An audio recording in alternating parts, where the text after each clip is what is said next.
Bismillahirrahmanirrahim. Fəstəqim kəmə umirtə və mən təbə mə'ak. Odur ki, sənə əmr olunduğu kimi sabit qədəm və möhkəm ol.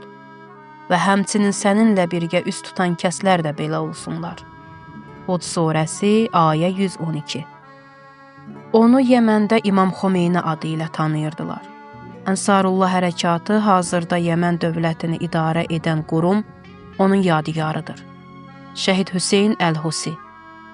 Bəlkə bu illərdə Yəmən xalqının müqavimət göstərən, cəsur və səbirli olması haqqında çox eşitmişik. Onlar dərin köklərə malik olan bir xalqdır. İmamlarımız əleyhissalamın dövründən bəri İslamın səbirli və müqavimət göstərən ümməti kimi tanınırlar. Ona görə də düşmən qarşısında mübarizə və sabitlik nümunəsi göstərmək istəsək, Yəmənə baxmalıyıq. Onlar misilsiz dözümləri ilə Siyonistlərin, Vəhabilərin və Amerikalıların yuxusunu ərşə çəkiblər. Yəmən gəncləri dini müqavimətin gerçək nümunəsidir. İnsan onların ağır mühasirəyə, müharibələrə və sanksiyalara baxmayaraq belə möhkəm iman və dözümlə ayaqda qalmasına heyran qalır. Onlar ən az imkanlarla İslamın müdafiəsinə qalxıblar və Siyonist düşmənlə mübarizə aparmaq üçün fürsət gözləyirlər. Son illərdə Amerikanın təhriki ilə bir neçə böyük müharibə başladıldı. Lakin hər dəfə əvvəlkindən daha güclü iradə ilə düşmənə qarşı durdular. Sonuncu şücaətli döyüşləri isə Qəzzə zülm altında olduğu zaman onu müdafiə etmək və düşmən donanmasının Qırmızı dənizdə məhv edilməsi idi. Hüseyn Bədrəddin Əl-Husi, tam adı ilə Seyyid Hüseyn Təbətəbai Husi, alim Seyyid Bədrəddin Əl-Husinin oğlu, Yəməndəki Zeydi şiyələrinin lideri və İmam Həsən Müctəbə əleyhissalamın nəslindən idi. İran İslam inqilabının qələbəsindən sonra İmam Xomeyninin fikirlərindən təsirləndi, 12 İmam şiyəliyini və İslam inqilabını qəbul etdi və İranın və Hizbullahın liderləri kimi Yəmənin şimalında, Səədə bölgəsində öz inqilabi hərəkatını başlatdı. O, müqəddəs müdafiə dövründə İrana səfər etdi və İslam inqilabının və imamın həqiqi aşiqi oldu.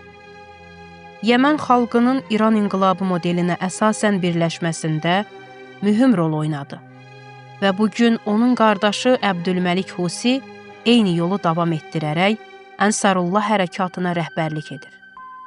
Dərin biliyə, cəsarətə və təsir gücünə malik olan bu şəxsiyyət 4-10 illik əvvəl zamanın ruhunu doğru dərk edərək tarixi missiyasını yerinə yetirdi.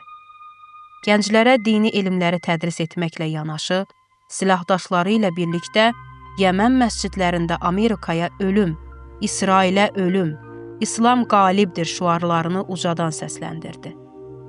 Amerikanın güya terrorizm və Əl-Qaidə ilə mübarizə adı altında Yəməndə hərbi və təhlükəsizlik qüvvələri yerləşdirilməsinə qarşı qiyam etdi. Hüseyn Bədrəddin demək olar ki, bütün çıxışlarında İmam Xomeyninin adını çəkir və onun fikirlərinə istinad edirdi.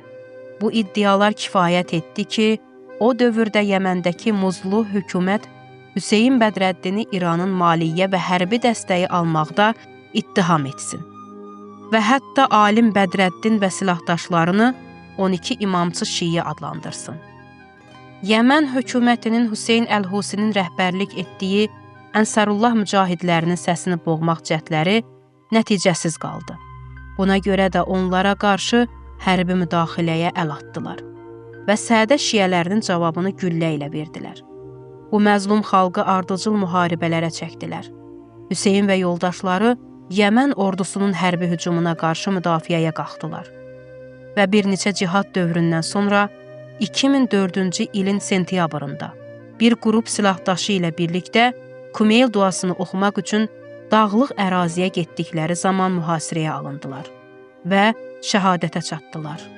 Onun şəhadətindən sonra qardaşı Ənsarullah hərəkatına rəhbərlik etdi və bütün qeyri-bərabər döyüşlərdə dişinə qədər silahlanmış Səudiyyə və Birləşmiş Ərəb Əmirlikləri ordularını məğlubiyyətə uğratdı. Səudiyyə Ərəbistanı hər zaman Yəməni zəif və asılı bir ölkə kimi görürdü və tez bir müharibə ilə Yəmənin müqavimətini qırmaq istəyirdi. Ancaq nəticə tamamilə əksinə oldu. Yəmənin son 10 illikdə yaşadığı qanlı müharibələr, hərtərəfli iqtisadi blokada, limanların və iqtisadi yolların bağlanması əgər başqa bir ölkəyə tətbiq olunsaydı, şübhəsiz ki, onu məhv edərdi. Lakin Yəmən xalqının misilsiz müqaviməti və cəsur liderlərinin rəhbərliyi altında Yəmən müqavimət cəbhəsinin əsas dayaqlarından birinə çevrildi. Dinin yolunda göstərilən müqavimətin bəhrəsi